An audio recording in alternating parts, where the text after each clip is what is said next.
अगर आप भी लेना चाहते हैं देश दुनिया की तमाम जानकारी तो आज ही सब्सक्राइब करें हमारे चैनल को। साथ ही नीचे दिए बेल आइकन को जरूर दबाएं ताकि हर अपडेट आप तक पहुंच सके। नमस्कार, मैं साक्षी न्यूज नेटवर्क और आप सभी का स्वागत है।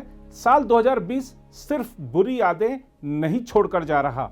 इस साल देश ने कुछ उपलब्धियां भी हासिल की तो कुछ चीजें ऐसी भी हुई जो कि लंबे अरसे तक मुस्कान के साथ याद की जाएंगी। सोचिए, बच्चों को स्कूल से एक दिन की छुट्टी मिल जाए तो वह क्या खुश हो जाते हैं। यही नहीं, लंबा वीकेंड आ जाए और ऑफिस नहीं जाना पड़े तो लोग कितने खुश हो जाते थे। लेकिन इस साल कोरोना काल में बच्चे पूरी तरह घर पर बैठ गए और ऑनलाइन कक्षाएं ही चली। यह सही है कि बच्चे अब ऑनलाइन कक्षाओं से ऊबने लगे हैं, लेकिन वह खुश भी बहुत हुए।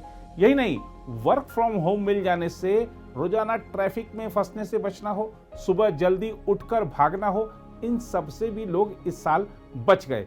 ऑफिस के काम के साथ साथ लोग अपने घर के काम भी निपटाते रहे। यही नहीं, इस साल के शुरू में जब लोगों को मास्क पहनने को कहा गया तो लोग बड़े अनमने ढंग से उसे लगा रहे थे, लेकिन अब मास्क का फैशन सा दिखता है। हर आयोजन के हिसाब से आपकी ड्रेस से मैच करते मास्क बाजार में उपलब्ध हैं। शादी विवाह के लिए डिजाइनर मास्क आ गए हैं।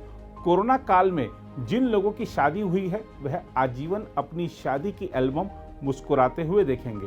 कोरोना काल ने और भी कई बड़े बदलाव किए, जैसे कि शादी विवाह आदि बड़े सादे ढंग से आयोजित किए जाने लगे और नाम मात्र के ही रिश्तेदारों की उपस्थिति इन आयोजनों में रहने लगी। कहीं 50 तो कहीं 100 लोगों के एक साथ उपस्थित रहने की अनिवार्यता से शादी विवाह जैसे बड़े आयोजनों में नाम मात्र के रिश्तेदार या करीबी लोग ही आमंत्रित किए जा रहे हैं।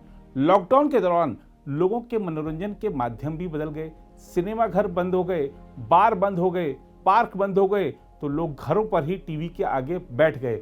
दूरदर्शन ने रामायण, महाभारत, श्री कृष्णा आदि पुराने धारावाहिक शुरू किए तो वह काफी हिट हुए और ऐसे में जब शूटिंग बंद होने से विभिन्न धारावाहिकों के नए एपिसोड नहीं आए तो लोग वेब सीरीज आदि देखकर समय बिताने लगे।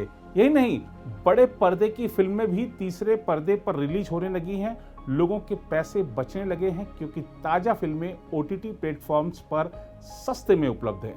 कोरोना काल में घरों में लॉकडाउन के दौरान काम वाली बाई ना होने के कारण लोग घरों के काम खुद ही करते नजर आए। टाइम पास के लिए सभी परिजन मिलकर लूडो, कैरम बोर्ड आदि खेलने लगे और अधिकांश ऑफिस अब भी बंद होने के कारण अब वर्क फ्रॉम होम भारत में एक स्थापित संस्कृति बन गया है।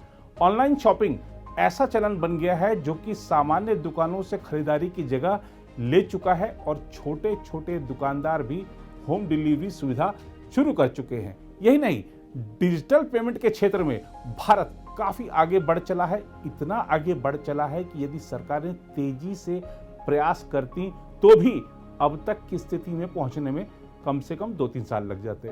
इसरो और डीआरडीओ ने जहां भारत के लिए नए कीर्तिमान स्थापित किए, भारत को रक्षा क्षेत्र में, अर्थव्यवस्था के क्षेत्र में आत्मनिर्भर बनाने के लिए तेजी से कदम उठाए गए, वहीं राफेल विमानों के आने से भारतीय वायुसेना की ताकत में भी अपार इजाफा हुआ। दुनिया की सबसे लंबी अटल टनल का प्रधानमंत्री नरेंद्र मोदी ने इसी वर्ष उद्घाटन किया और देश के सामाजिक ताने बाने को वर्षों तक परेशान किए रहे अयोध्या मुद्दे का हल तो 2019 में निकल गया था, लेकिन अगस्त 2020 में तब यह मुद्दा पूरी तरह सुलझ गया जब प्रधानमंत्री नरेंद्र मोदी ने भव्य श्री राम मंदिर के निर्माण के लिए भूमि पूजन किया। सभी धर्मों के लोगों ने इसका स्वागत कर भारत की एकता को दर्शाया। यही नहीं, भारतीय लोकतंत्र के सबसे बड़े मंदिर संसद के नए भवन के लिए भी दिसंबर 2020 में भूमि पूजन किया गया। प्रधानमंत्री नरेंद्र मोदी की ओर से किए गए भूमि पूजन के दौरान सर्वधर्म प्रार्थना सभा का भी आयोजन किया गया। खैर, 2020 जाते जाते हम सभी को स्वच्छता का जो संदेश देकर गया है वह अभूतपूर्व है। यकीनन लोग अपनी खुद की सफाई रखने और अपने आसपास भी सफाई रखने के प्रति पूरी तरह जागरूक हो चुके हैं। बस इस जागरूकता को बनाए रखने और इसका प्रसार करते रहने की जरूरत है।